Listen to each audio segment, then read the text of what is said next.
com o Felipe Salto, que é colunista do UOL, economista-chefe da Warren. Tudo bom, Felipe? Boa noite.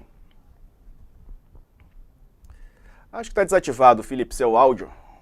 Enquanto você liga, Tudo bem, mais uma Diego? vez, boa noite. Tudo bem? Boa noite a todos. Meu amigo, vamos ver aqui uma reportagem da Folha. Tem um número que eu quero compartilhar com você, com o nosso público. Com certeza você já viu, mas para quem não viu ainda, o governo Lula bloqueou quase 3 bilhões de reais do orçamento e mantém déficit dentro da meta fiscal. Isso para sustentar o cenário positivo do primeiro relatório. O executivo incorporou novos ganhos de arrecadações para amortecer frustrações de receita. 3 bilhões bloqueados, Salto. O que isso representa, né, para o orçamento? Olha, é importante dizer o seguinte: eu tenho avaliado aqui o dia todo para os clientes aqui da corretora, que foi um relatório que trouxe maior grau de realismo nas projeções do governo para o orçamento. Isso é muito importante porque o equilíbrio das contas públicas é uma premissa fundamental para ter crescimento, para que os juros continuem caindo, para que o investimento volte a aumentar. Então, quando a gente olha esse bloqueio que você mostrou de 2,9 bilhões do orçamento, por que que o governo fez isso? Porque as despesas com a Previdência Social, que são obrigatórias, você tem que pagar os aposentados e pensionistas, elas estavam subestimadas no orçamento. Então, por isso eu digo que ficou mais realista a situação após a apresentação do relatório bimestral. E ao reduzir essas projeções em quase 6 bilhões, né, as projeções da Previdência, aumentar, aliás, ele reduziu as despesas discricionárias. Então, você tem ali um bolo de gastos que vai para salários de aposentadoria, pensões.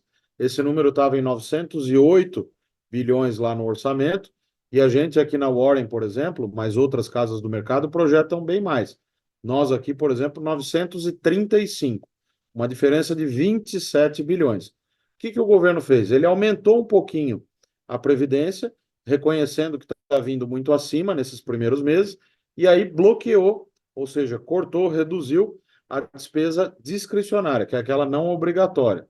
Claro que isso ainda é muito pouco, porque você vai precisar ao longo do ano, Diego, provavelmente, de outros bloqueios e também de um outro instituto aí, um instrumento que o governo tem à mão, que é o contingenciamento, que é uma espécie de congelamento de despesas. Do lado da Receita, eu entendi também que houve aí alguns movimentos importantes, reconheceram algumas revisões também no imposto de renda, na CSLL, que é um tributo importante, e mesmo nas medidas extras, né, para gerar arrecadação nesse ano, que deixaram também o quadro pintado pelo governo mais próximo das projeções do mercado. Isso é positivo, né? Maior realismo é sempre mais positivo do que você ter um quadro como era o da lei orçamentária anual, bastante distante da realidade apontada pelos números não só do ano passado, mas também os cenários dos especialistas. Pois é, ô Felipe, aproveitando aqui, já que a gente está falando sobre esses números, tem outra reportagem, um número de ontem, que eu queria trazer também sobre a arrecadação, né? Bateu o recorde. 8,1 bilhões com fundos dos super ricos, né, assim chamados, batendo recorde na tributação desses fundos exclusivos, né, para investidores super ricos, que são aqueles que têm muito, né, muito dinheiro.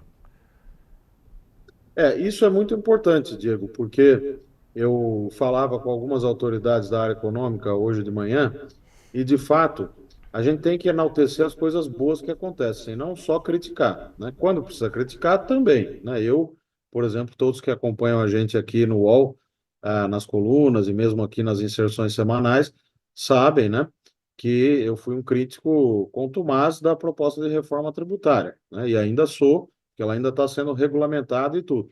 Mas nessa matéria do arcabouço fiscal, da nova regra do jogo aprovada para as contas públicas e das medidas de arrecadação aprovadas no ano passado, isso o governo merece aplauso. Ele conseguiu dobrar o Congresso no sentido da boa negociação, fez a barganha que é necessária numa democracia, aprovou pelo menos 9 medidas que vão gerar e já estão produzindo, como você mostrou nessa matéria, resultado efetivo para os cofres públicos. Ah, mas é aumento de carga tributária. Não necessariamente, muita coisa é recomposição de base. aumento de receita que estava sendo deixada na mesa sem produzir resultado para ninguém. Então, essa é uma notícia que a gente deve louvar e está relacionada com o primeiro assunto, né? Porque se esse desempenho se mantiver ao longo do ano, o governo vai conseguir, e o Haddad principalmente, né, entregar um resultado fiscal melhor, reduzir o rombo fiscal, o déficit público, e é essa a direção que quem está olhando lá de fora, que vai trazer dinheiro para o Brasil, ou mesmo os investidores domésticos que estão pensando em aumentar a sua planta industrial, contratar mais gente, vão ficar de olho. É isso que eles vão considerar. Se o governo vai ser capaz de manter essa responsabilidade com o dinheiro público. E por hora as notícias são boas, né? Estão nessa direção.